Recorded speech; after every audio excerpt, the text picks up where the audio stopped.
Hola amigas y amigos, bienvenidos a un nuevo episodio de Gremio Deportivo y en esta oportunidad, como lo mencionamos la semana pasada, vamos a hablar sobre las finales de conferencia del NFL. Ya tenemos a los representantes tanto de la conferencia nacional como de la conferencia americana para el Super Bowl 60 que se va a disputar el domingo de la próxima semana, pero antes de entrar en materia, y eso será justo ya la semana entrante, vamos a hablar un poco sobre los dos partidos que enfrentaron a los Broncos de Denver y a los New England Patriots por el lado de la conferencia americana y por el lado de la conferencia nacional a los Seattle Seahawks frente al equipo de Los Ángeles Rams en dos grandes partidos donde hubo particularmente en uno condiciones climáticas muy adversas, sobre todo hacia el cierre del partido, lo cual de alguna u otra forma terminó definiendo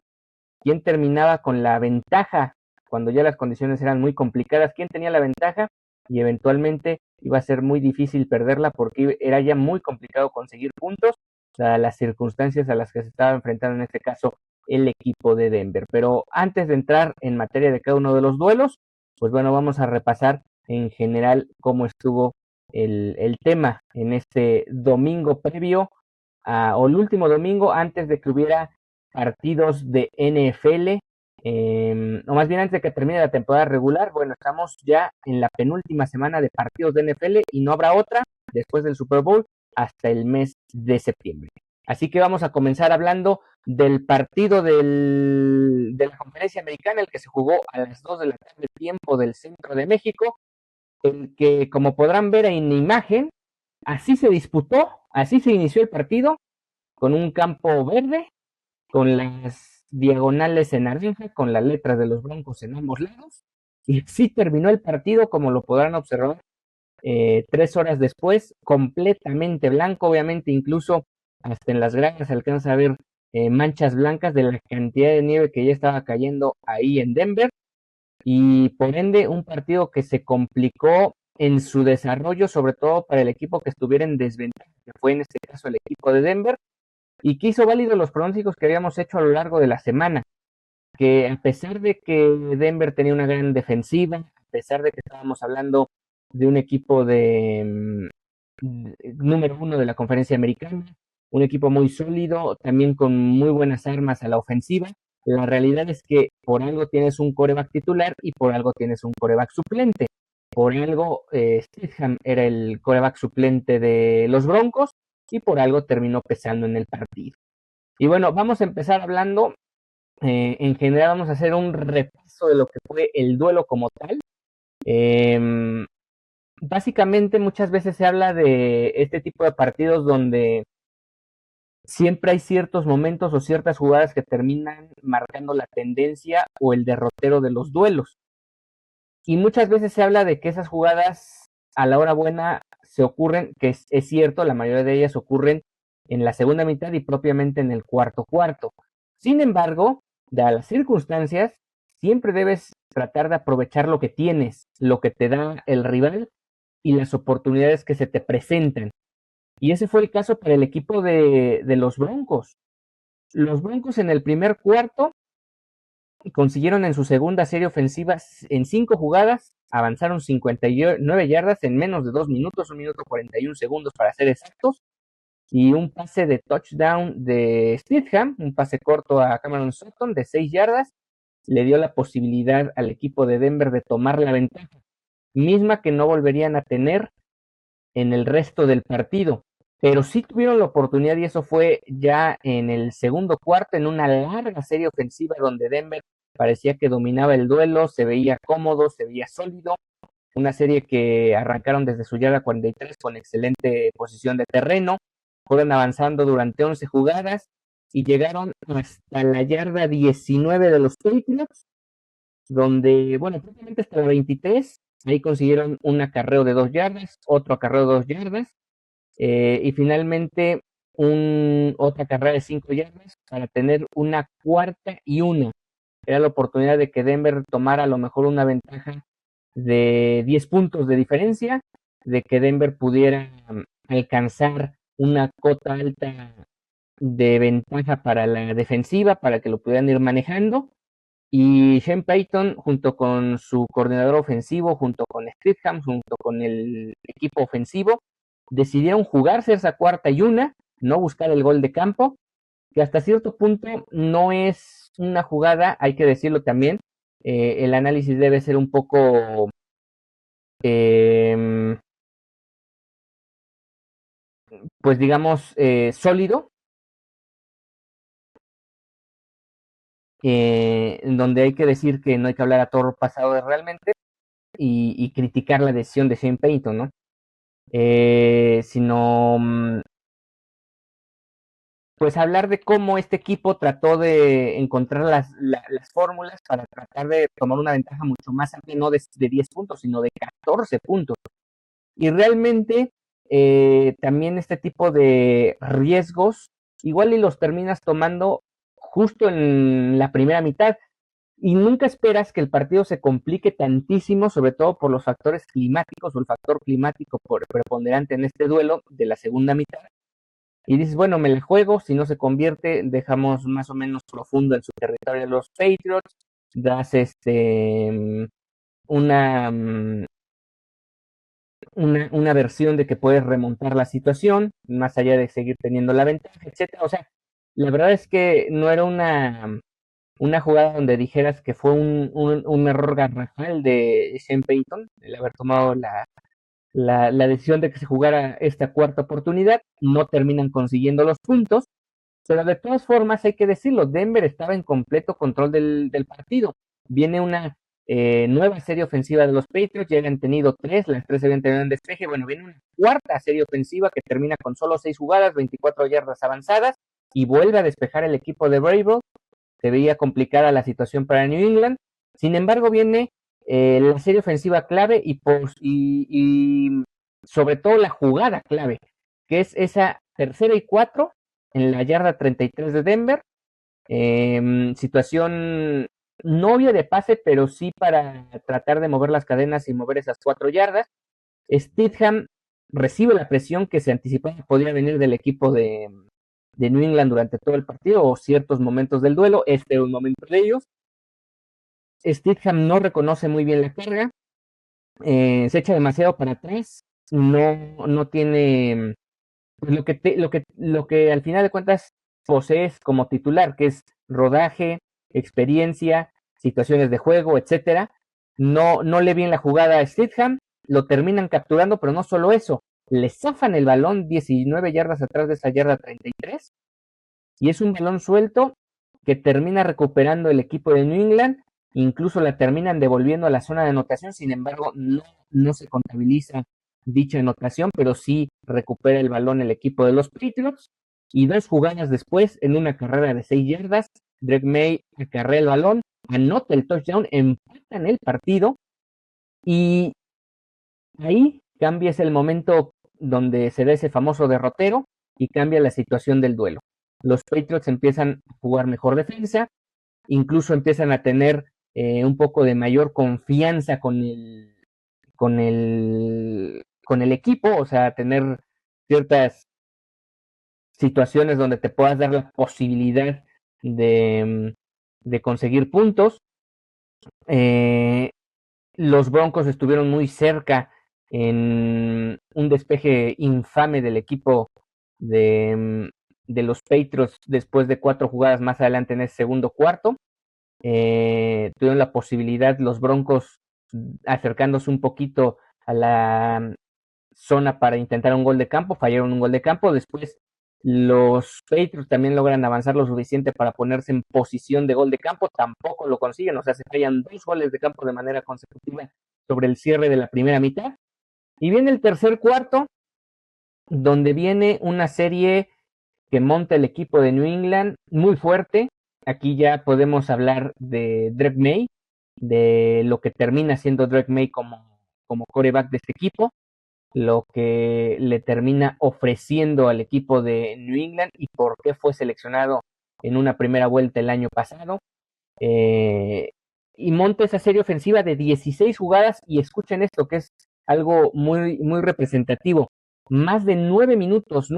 31 segundos consumió la ofensiva de Patriots, que fue para abrir ese tercer cuarto, o sea, prácticamente se consumieron todo el tercer cuarto, avanzaron 64 yardas, y a pesar de que se quedaron en la yarda 17 de Denver, eh, perdón, no, en la yarda 5 de Denver, tuvieron a nada de anotar otro touchdown.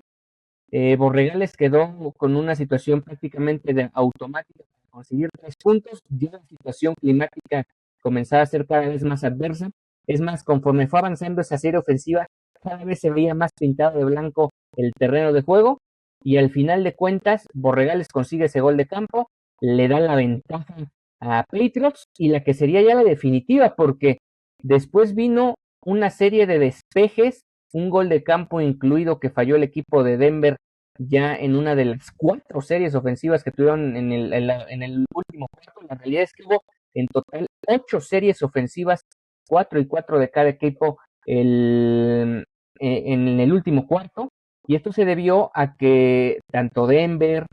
como los Patriots ya tenían prácticamente imposibilitado el juego por aire, era muy complicado lanzar el balón, ya no digamos en zonas largas, siquiera en territorio, en zonas cortas.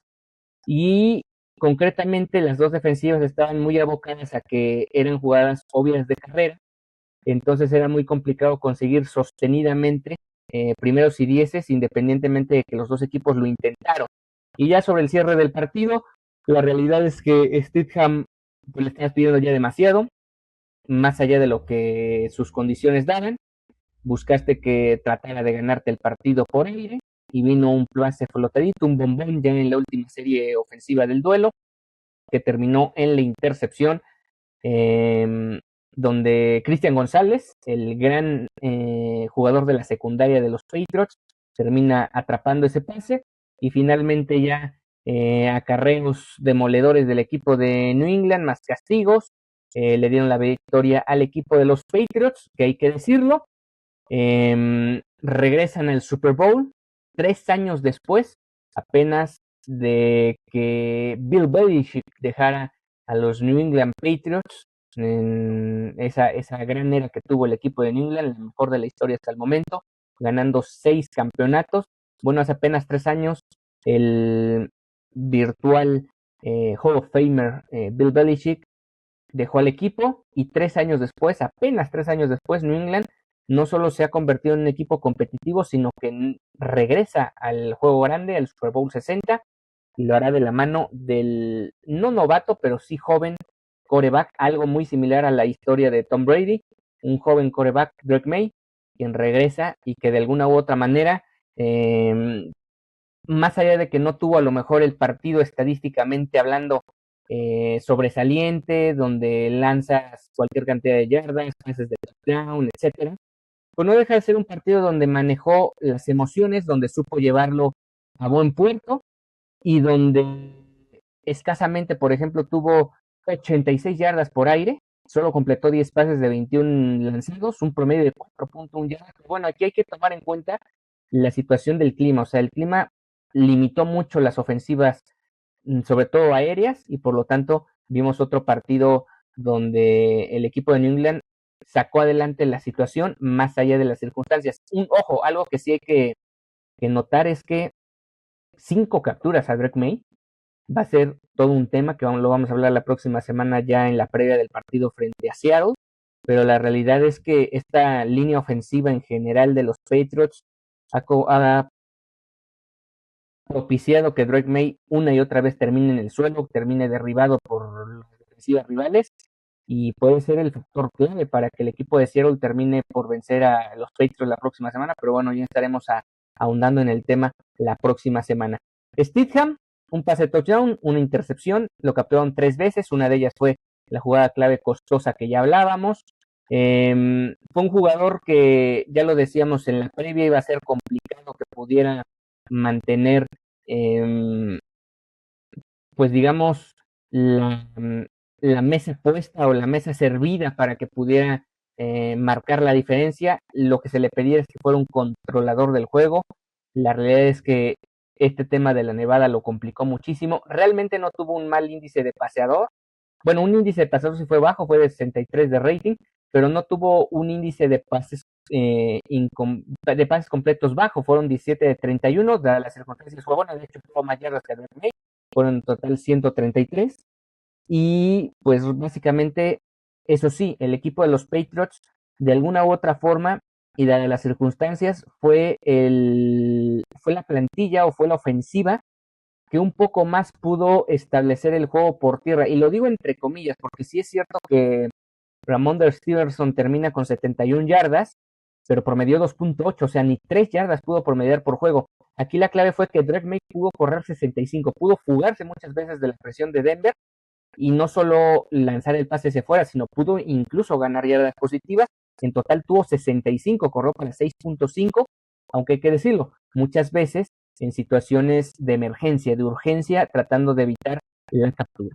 Y en el caso de los Broncos, pues tuvo Harvey con apenas 37 yardas, Stidham también movió un poco el balón por tierra con 23 yardas, de hecho también tuvo el mejor promedio de yardas con 5.8 de su equipo, pero también se debió a esta constante presión que tuvo de parte de la defensa de los Patriots y tratando de alargar la jugada y de tratar de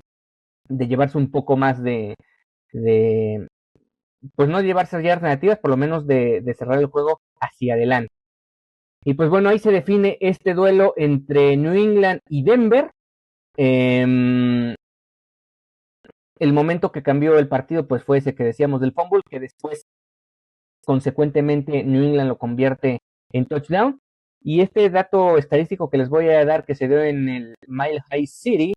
es que la defensiva de los Patriots limitó a los Broncos a 185 yardas. Ojo, es la cifra más baja para un equipo local en una final de conferencia en la última década. O sea, en los últimos 10 años, esta ofensiva de Broncos fue la menos productiva de los últimos 10 finalistas que se quedaron en el camino, más bien jugando de locales, no necesariamente que se quedaron en el camino, en una final de conferencia de la AFC. ¿Qué nos indica esto? Realmente sí pesó muchísimo la ausencia de Bo Nix. Era una gran oportunidad para Denver para regresar a un Super Bowl. No sé qué tanto el siguiente año lo puedan volver a repetir, sobre todo porque los equipos se renuevan, vuelve a haber talento disponible y volver a gestionar y tener un cuadro tan competitivo como lo tuvo Denver en el punto o en el nivel de competencia al que alcanzaron, sobre todo al nivel defensivo, se antoja difícil, pero bueno, ahí está Shane Payton que va a seguir trabajando con este equipo, va a seguir trabajando con Bo Nix y tampoco hay que descartarlos ni mucho menos, sino simplemente que hay mucha competencia en la NFL y vamos a ver si el próximo año Denver puede regresar a esta antesala del Super Bowl.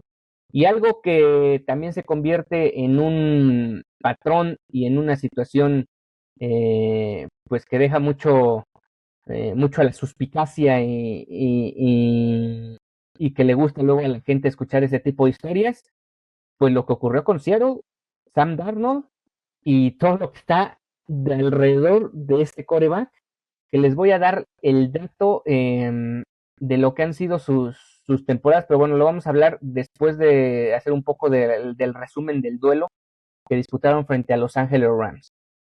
Partido donde podíamos anticipar más puntos, sobre todo porque en Seattle sí hacía frío, pero no estaba llegando esa corriente polar que ha afectado a buena parte de los Estados Unidos, por ende lo de la gran nevada en Denver. Sin embargo, en Seattle no estaba llegando ese efecto polar climático tan adverso que complicó muchísimo el espectáculo ofensivo tanto de Denver como de New England. En este caso era un duelo donde de entrada ibas a ver al equipo de los Rams, una de las mejores ofensivas, si no es que la más explosiva de la liga, y un equipo de Seattle que tiene una gran defensiva, pero además ofensivamente nunca ha desentonado, siempre ha sido capaz de ponerse a tono en los partidos. Duelo divisional, se enfrentaron en temporada regular en 2 ocasiones. ¿Por qué se enfrentaron en 2 ocasiones? Bueno, son rivales divisionales y para los que no conozcan cómo es el calendario del NFL o conozcan poco de ello, los rivales divisionales se enfrentan 2 veces al año. Por lo tanto, Seattle y los Rams se vieron las caras en la temporada regular en 2 ocasiones. Concretamente, se vieron las caras el 16 de noviembre. Los Rams ganaron el partido por 2 puntos como locales allá en Los Ángeles. Y el otro duelo también se definió por 3 puntos o menos. En este caso fue 1 punto la diferencia en tiempo extra el pasado 18 de diciembre. Un partido donde, por cierto, los Rams lo ganaban por 16 puntos y también a partir de una jugada clave de una devolución de patada, el equipo de Seattle anotó touchdown, vino la remontada espectacular y terminaron ganando ese partido que a la postre, de alguna u otra forma, termina definiendo quién es el sembrado 1 o le dan ese camino de sembrado 1 a Seattle y los Rams los termina condenando ya definitivamente al comodín y a la postre que este partido se dispute en Seattle y que de alguna u otra forma tenga su peso específico jugar como local. Por lo tanto,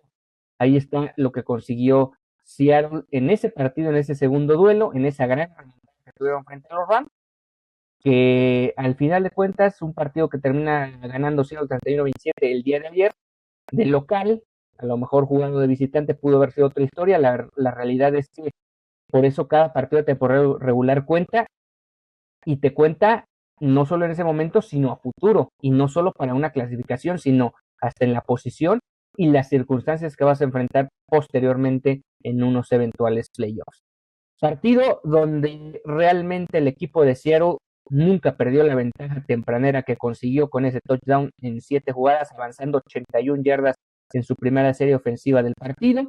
Los Rams, como buen equipo ofensivo, como buen equipo anotador, descuenta con 3 puntos, misma desventaja que vuelven, se les vuelve a aumentar 3 puntos más en una segunda serie ofensiva de Seattle. Era un típico partido donde probablemente podremos esperar un toma y daca, alternativa en los marcadores. Sin embargo, sí, dicha situación nunca se da porque los Rams les costó al inicio conseguir anotaciones, solo conseguían goles de campo, aunque finalmente sí consiguieron una ventaja. Ya en el segundo cuarto, 12 jugadas, 87 yardas avanzó la maquinaria de Matthew Stafford para ponerse 13-10. Y ya sobre el cierre del primer cuarto, daba la impresión, perdón, de la primera mitad, daba la impresión de que a pesar de que los Rams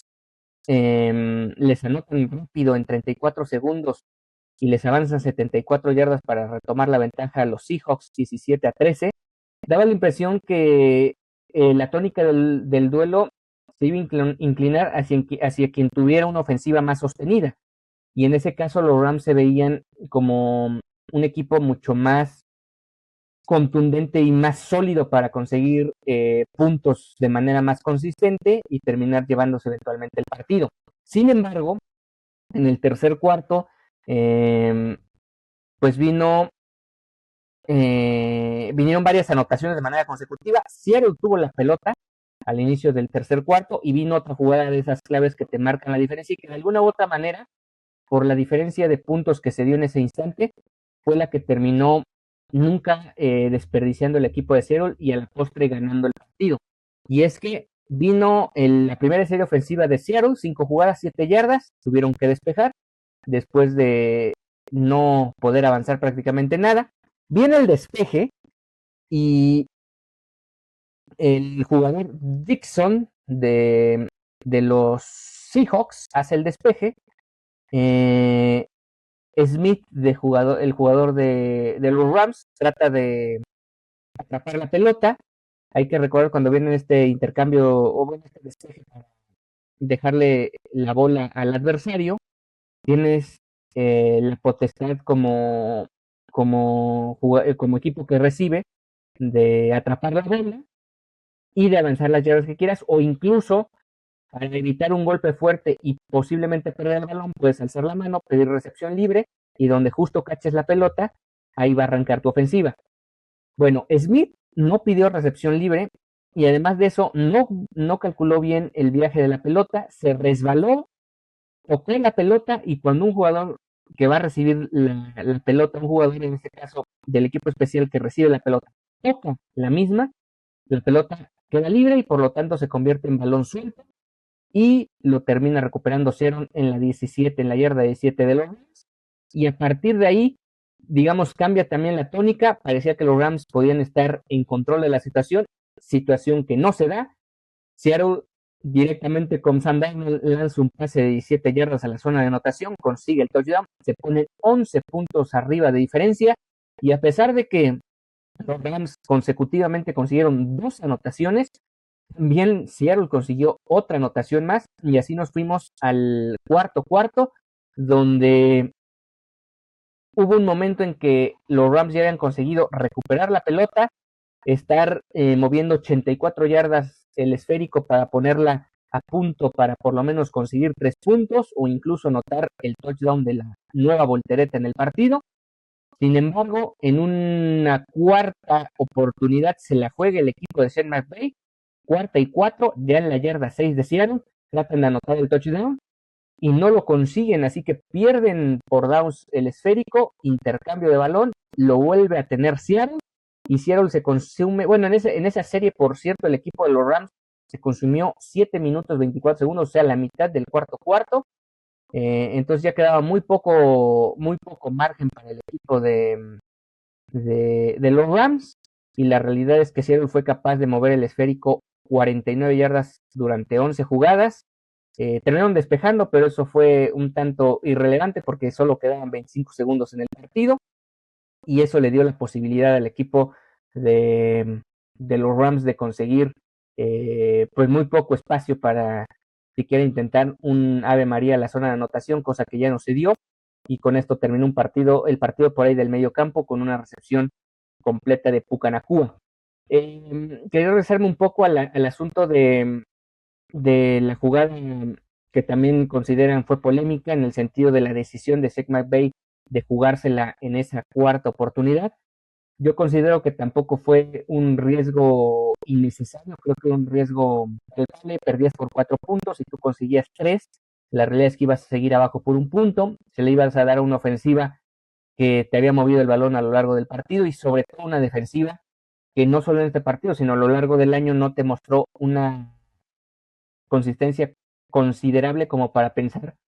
que te iban a devolver el esférico, así que Tech McVay jugó a tomar la ventaja, a estar dependiendo de que tu defensa te volviera a dar el balón y volver a buscar por lo menos 3 puntos más, ¿no? Entonces en ese sentido tampoco se me hizo descabellada la decisión de McVay, no le salió y al final de cuentas los Rams, que para mí eran los favoritos al llegar al Super Bowl, pues bueno, se quedan en el camino y ahí está la historia suspicaz con los Seattle Seahawks, que por tercera vez en el siglo consiguen avanzar al Super Bowl como sembrados números 1. Ya habían alcanzado 3 veces el Super Bowl, esta es la cuarta en el siglo XXI. Pero lo que es la suspicacia o la casualidad es que las 3 veces que han sido sembrados número 1 de la conferencia nacional, las 3 veces o meses previos a esas 3 ocasiones, ha habido un cambio de papa. En el 2005, cuando avanzaron al Super Bowl frente a Pittsburgh, que terminaron perdiendo 21-10, en el Super Bowl 40, en aquella ocasión había muerto Karol Wojtyła, Juan Pablo II, había entrado Joseph Ratzinger. Joseph Ratzinger no muere, pero sí dimite en el 2013, misma situación cuando Seattle regresa con la generación del boom y esa paliza sin misericordia frente a Denver en el Super Bowl 48, y ahora en el Super Bowl 60, la que ahora llaman la generación del boom 2.0 con Sam Darnold al frente, está de nueva cuenta en el gran partido y a mis ojos salen como los grandes favoritos para llevarse el Vince Lombardi. Vamos a repasar un poco del señor que tenemos en pantalla, de Sam Darnold.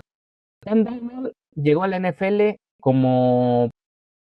jugador de primera ronda para los Jets, se esperaba muchísimo de él. Ojo, él llegó en la misma generación que Josh Allen, que fue pick número 7, que Lamar Jackson y que Baker Mayfield, el que en su momento llegó a los Cleveland Browns, además de Joe Rosen, que fue pick número 10 de los Cardinals, que él sí se perdió en el espacio. Pero aquí lo interesante es que Baker Mayfield no tuvo, sí tuvo un impacto inmediato en Cleveland, de hecho lo llevó a playoffs, de hecho los hizo competir en playoffs, después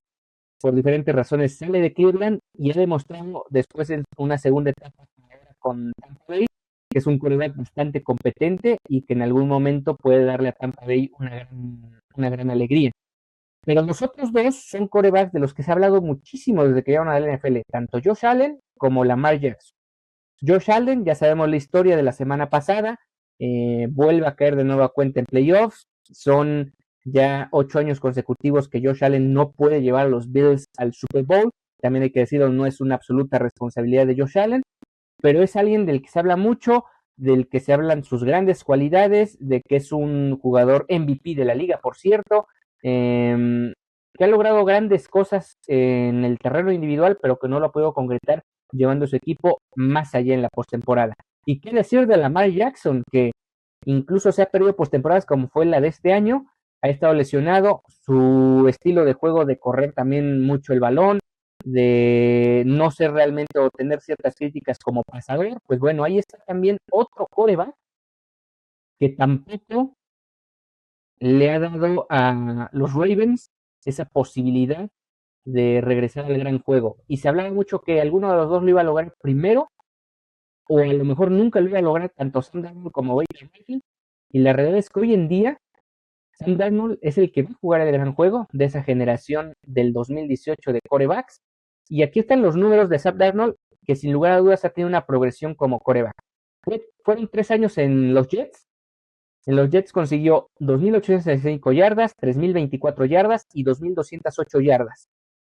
Nunca completó los partidos de temporada regular, o sea, los 16 o 17 partidos en su momento de temporada regular. Su rating había sido de 77, 84, 72, y de ahí pasó a Carolina. Salió de los Jets como un fracaso. Realmente cuando te dejan 3 años después de haber sido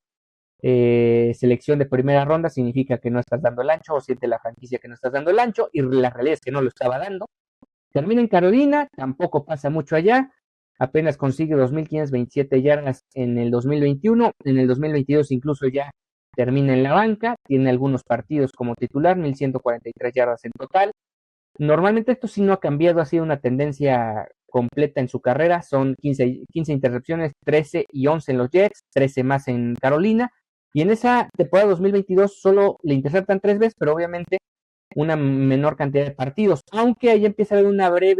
leve mejoría en su rating, ahí alcanza del 71.9 del 2021 a un 92.6. Después pasa como un suplente de Brock Purdy a San Francisco,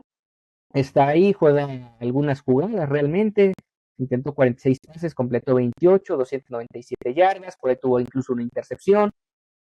Y es cuando viene el último cambio, digamos, tal vez su última gran oportunidad de titular, porque si no aprovechaba lo de Minnesota para brillar y ser un quarterback sostenido y regular en la posición, pues lo más probable es que Sam Darnold iba a arrancar el 2025 como suplente de cualquiera de los 32 equipos del NFL. En Minnesota tiene un gran año, su mejor año estadísticamente hablando, al menos por yardas, 4.319 yardas, completa 361 de 545 pases, un porcentaje de 66.2, su mejor porcentaje desde que llega al NFL, que ojo, lo mejor este año.